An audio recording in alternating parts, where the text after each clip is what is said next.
Bonsoir à tous, bienvenue dans le 7-8 Sport, l'émission consacrée à l'actualité sportive dans le département. Tout de suite, le sommaire de votre magazine. Football, Trappes Club de PH s'est fait sortir au 5e tour de la Coupe de France par les Mureaux dans un derby yvelinois sulfureux. Le score 2-1 pour les joueurs du nord du département. Le résumé du match en cette émission.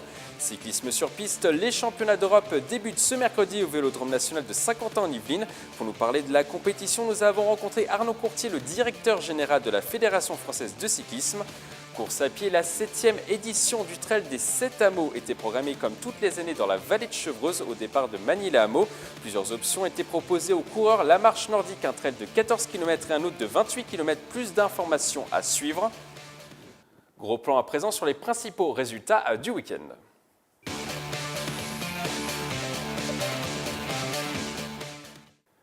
On commence donc ce magazine par du football et la Coupe de France. Clap de fin pour Trappes. Les joueurs d'Arnaud Amizi se sont inclinés contre les Mureaux au 5e tour dans un match où les Saint-Quentinois ont fait jeu égal avec une division honneur. Le score 2-1. Patrick Jacques de Dixmude pour les images. Un derby yvelinois pour ce 5e tour de la Coupe de France. Trappes qui évolue en PH recevait les Mureaux, une équipe de DH 3 divisions au-dessus des trappistes.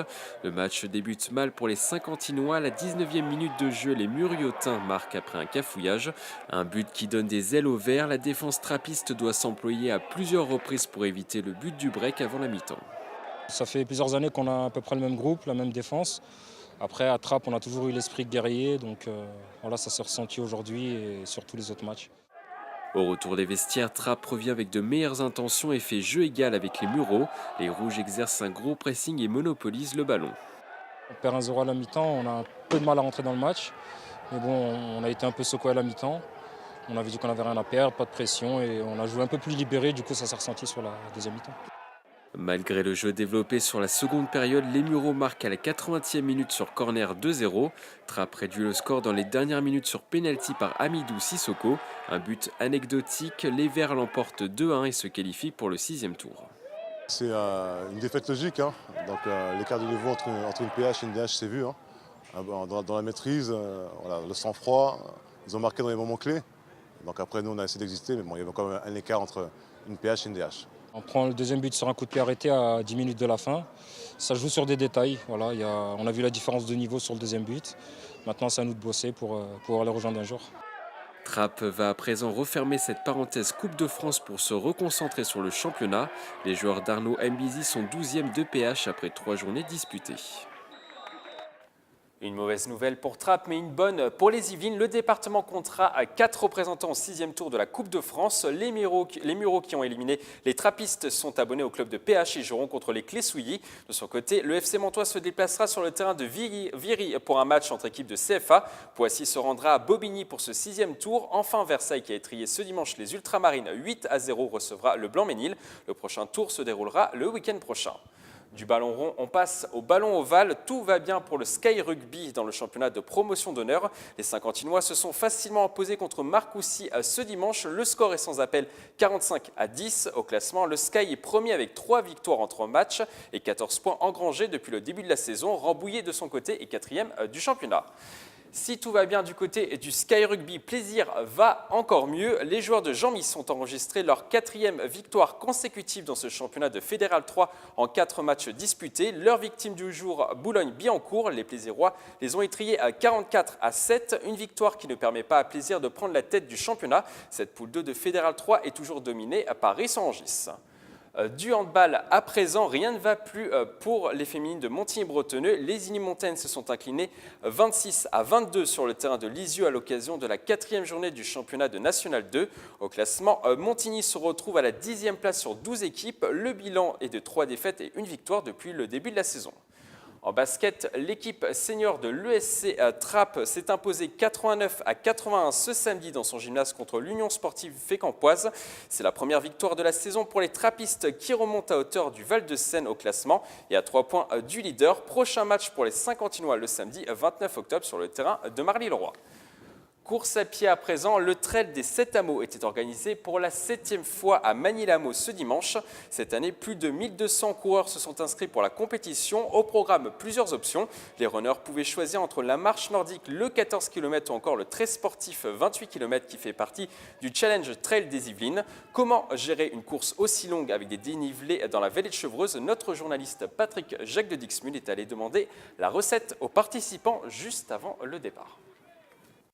Avec beaucoup d'humilité et en essayant de rester sur un rythme que l'on connaît et puis là il y a beaucoup de dénivelé au départ surtout, donc on va essayer de passer le départ tranquillement pour voir après ce qu'on peut faire. Ah non, mais moi je gère plus. C'est une mauvaise question là, je gère plus. La distance, je l'ai dans les jambes depuis longtemps et je viens que pour le plaisir, la détente et le beau temps. Je vais partir lentement et j'accélérerai au fur et à mesure à partir de la moitié de la course. Sachant que je suis spécialiste de l'ultra trail et que le dernier que j'ai fait c'est la Verbier-Saint-Bernard de 61 km de long et 4000 mètres de dénivelé. Donc là ça va aller un petit peu vite pour moi et ça va être un petit peu court. Donc je vais m'accrocher tout simplement.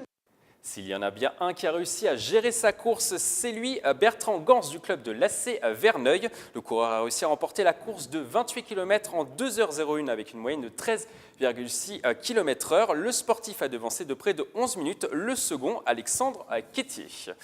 La planète cyclisme tournera une nouvelle fois autour du Vélodrome national de Saint-Quentin en Yvelines. Les championnats d'Europe débutent ce mercredi dans la structure. Les meilleures nations du continent européen comme l'Angleterre, l'Allemagne ou encore l'Italie seront présentes. Pour nous parler de la compétition, nous avons rencontré Arnaud Courtier, le directeur général de la Fédération française de cyclisme.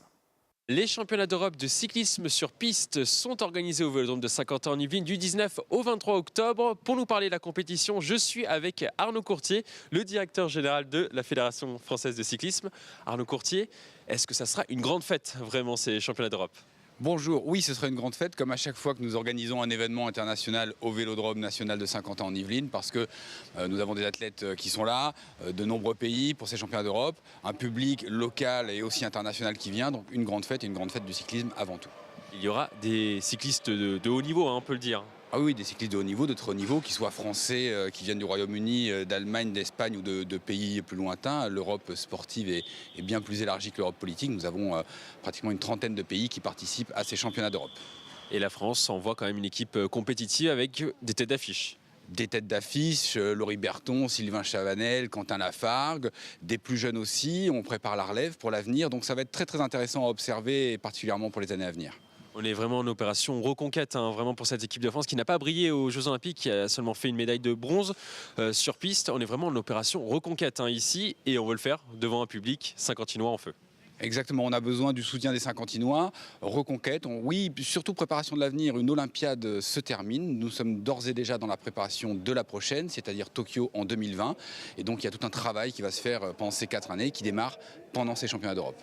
Est-ce qu'il reste encore des places pour cet événement? Oui, il reste des places. On ne sera pas sur l'affluence extraordinaire des championnats du monde. Il eût été difficile de faire aussi bien, mais il reste encore des places. Donc j'invite surtout les Saint-Quentinois à venir à l'accueil du Vélodrome national, puisqu'ils bénéficient de tarifs réduits en tant qu'habitants de Saint-Quentin-en-Yvelines, de toutes les communes de Saint-Quentin. Ils viennent à l'accueil du Vélodrome avec un justificatif de domicile pour bénéficier du tarif réduit et ils pourront avoir des places. Dernière chose, est-ce qu'en 30 secondes, vous pouvez nous donner envie de venir voir ces championnats d'Europe ici à Saint-Quentin-en-Yvelines? Alors, je vais vous raconter une anecdote en 30 secondes.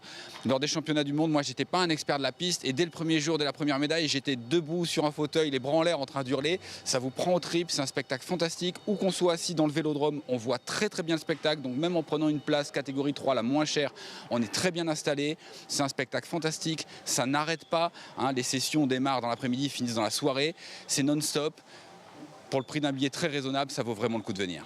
Merci beaucoup Arnaud Courtier. Et je le rappelle, les championnats d'Europe, c'est du 19 au 23 octobre au Vélodrome national de Saint-Quentin-en-Yvelines. Sur le plan sportif, les coachs et la direction technique nationale ont composé une équipe remodelée par rapport aux derniers Jeux Olympiques de Rio, comme nous l'expliquait précédemment le directeur général de la Fédération française de cyclisme, Arnaud Courtier. Exit Ligny-Montin, François Pervis, Grégory Boger et Mickaël Dalméda. La délégation française sera notamment portée par la jeune génération symbolisée par le trappiste Benjamin Thomas, 21 ans.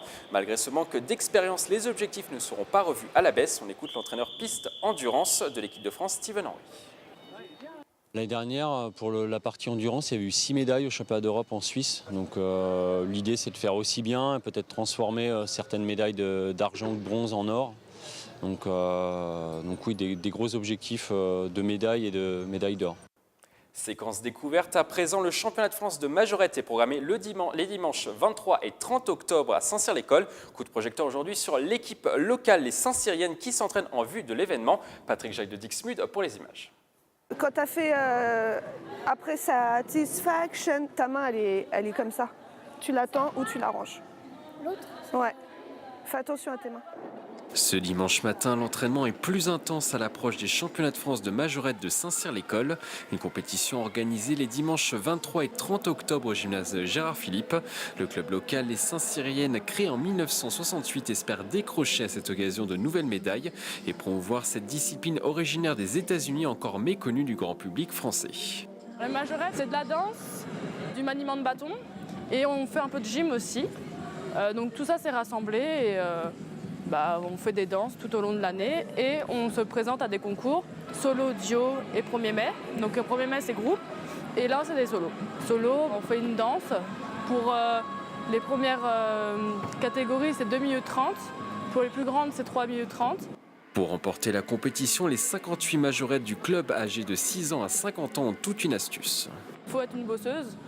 Après s'amuser, sourire. C'est le principal. Il faut savoir danser, il faut savoir faire des mouvements. Il faut être assidu déjà. Voilà. Il y a du travail personnel. Moi, je pense qu'il faut surtout s'amuser. Il ne faut pas se prendre au sérieux. On leur met des petits thèmes, des accessoires qui s'allument, qui clignotent, elles sont contentes. Pour les championnats de France, plus de 300 majorettes venues de toute la France vont s'affronter à Saint-Cyr-l'École. Pour assister à l'événement, le tarif est compris entre 2,50 € et 5 €.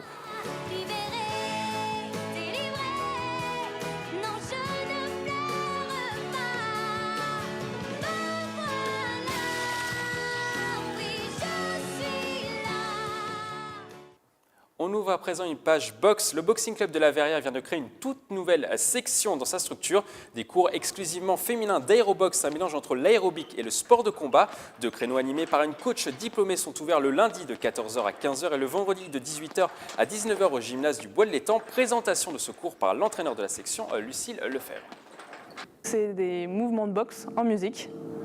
Voilà, sans opposition. Donc il n'y a personne derrière qui va venir vous frapper. Donc ça évite les bleus qu'on a sur le visage après. Donc on a une partie échauffement, corps de séance, du renforcement musculaire et un étirement après. Je pense que pour certains, du coup, il y avait une appréhension du coup, avec le monde de la boxe. Et l'aérobox en fait permet déjà de mettre un pied dans la salle de boxe et après peut-être, qui sait, de venir faire des cours de boxe anglaise. On passe maintenant à l'agenda du week-end.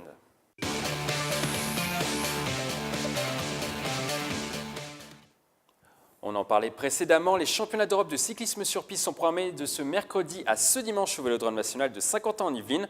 Une sélection française rajeunie tentera de gagner un maximum de médailles devant le public 58 mois pour commencer à préparer les prochains Jeux Olympiques. Si vous habitez la communauté d'agglomération, des tarifs préférentiels sont proposés. On termine ce magazine par de la capoeira. Le championnat interville de cette discipline est organisé tout au long du week-end au Palais des Sports d'Elancourt. Des centaines de combats sont programmés pendant les 2 jours de compétition. C'est la fin de ce 7-8 Sport. Merci de l'avoir suivi. Je vous retrouve lundi prochain pour un nouveau magazine. D'ici là, passez une excellente semaine sportive.